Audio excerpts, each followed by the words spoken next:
मौलाना साहब, जब जिंदा बकरा जिंदा भैंस हलाल है तो फिर हलाल जानवर पर आप लोग बिस्मिल्लाह क्यों पढ़ते हैं? कैसी काटो और खा लो। फंसा दिया उसने हमें।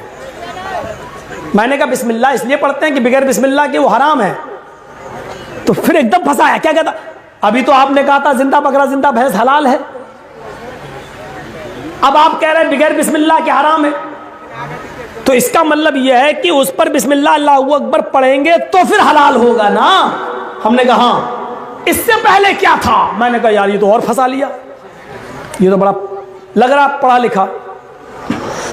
लेकिन मेरी खोपड़ी ने काम किया। मैंने कहा हाँ, ये कहाँ ला रहा है।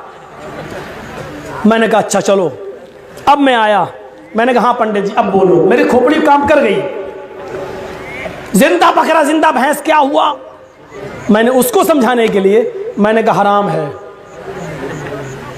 हाँ, तब भी फंसोगे मौलाना। मैंने कहा फंसाओ। जिंदा बकरा जिंदा भैंस हराम है। मैंने कहा हाँ। फिर हलाल कैसे हुआ? मैंने कहा उसको लिटाया, बिस्मिल्लाह अल्लाहू अकबर कहा, हलाल हो गया। इस मंत्र में इतनी ताकत होती है? वो तो कलमा कह रहा था, इस कलमे में बिस्मिल्लाह में इतनी ताकत। मैंने कहा हाँ बहुत ताकत है, इससे हराम जानवर हलाल हो जाता है। देखिए कहां ला रहा है।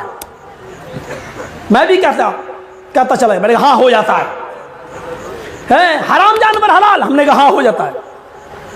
तो फिर मौलाना साहब गधा, कुत्ता, और उसको नाम लिया था उसने सूअर। हिंदू है लेगा सूअर, ये भी तो हराम है।